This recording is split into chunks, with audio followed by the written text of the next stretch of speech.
Some have made the point that everybody on the planet could easily fit in Texas, or Ontario, Canada, or some other place, but let's stick with Texas for this discussion.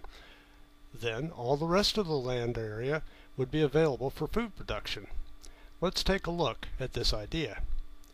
Yes, everybody would fit into Texas, which is 268,581 square miles.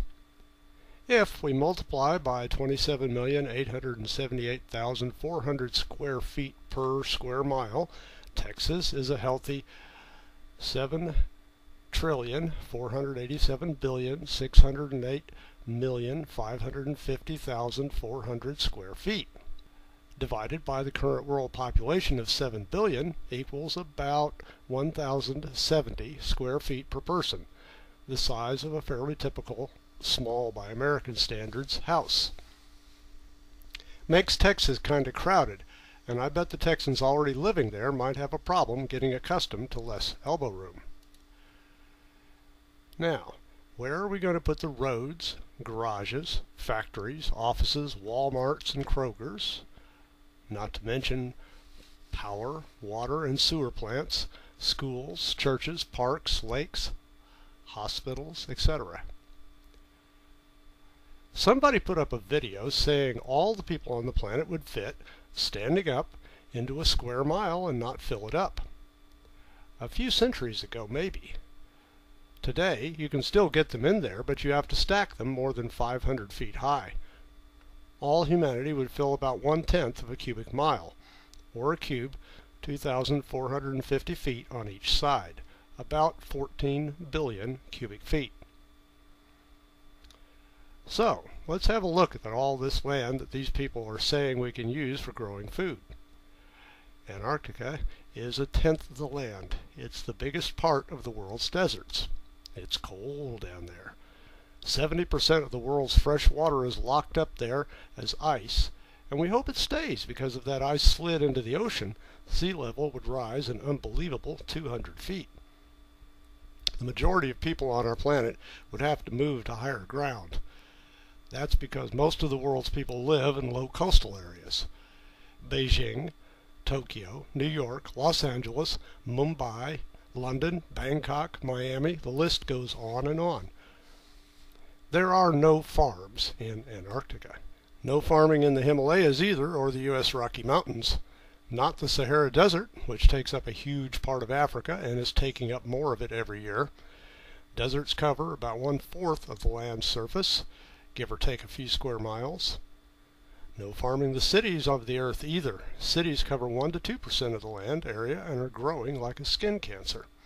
Cities are a wasteland of concrete and asphalt. If we cleared them away, the soil is so contaminated with toxic waste it's not safe for growing food. So far, we humans have cut almost half of the world's forests for fuel, building material, and farmland. This causes flooding, landslides, and, in the long run, more deserts, because without roots, the soil blows and washes away. It's getting worse as we cut trees on steeper slopes. So, we get crops for a year or two, or sometimes a decade before soil is destroyed or washed away. What is left won't grow a meaningful amount of food, and trees may never return, just barren rock where once there were forests. If someone doesn't stop them, hungry people will slash and burn the rest of the trees. The rainforest in South America will probably be gone in a few decades, leaving behind at best a savanna, more likely a desert. We can cut the trees down to make more farmland, but it won't produce much for very long. Can we make the deserts farms? If we had the water, maybe we could. The problem is, we already use water faster than it's replaced. Better irrigation techniques could help, but as it stands now, water tables are dropping under the world's most productive farmland. That's okay if you could just drill deeper and hit more water, but then you get into what's known as fossil water, water that was accumulated thousands of years ago and is not being replaced. It's running out in America, India, China, Africa, and Europe. Something that happens near the ocean is saltwater contamination of water tables when they drop below sea level, making the water useless for everything. Irrigation also brings salt to the surface of many lands, effectively poisoning the land so that after a few years no crops can grow. This kind of soil damage can be semi-permanent. There is no easy fix. The farmland we do have is damaged. 40% of it is well on its way to becoming desert or barren rock. So we can reasonably expect the world's food supply to drop in the very near future. This means world famine. This isn't just about some poor people in Asia, it's about you and me. When nations run out of food, they go to war to get it. Why is this happening?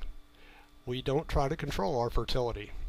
We believe irrationally that there will always be enough of everything, even though history has proven over and over again that this isn't the case. Our civilization is about to collapse because we behave like idiots. We breed like rabbits did in Australia.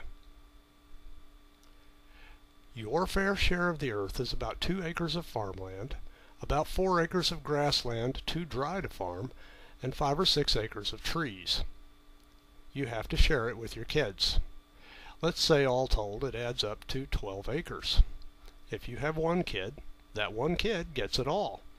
If you have 12 kids, then they only get 1 acre each.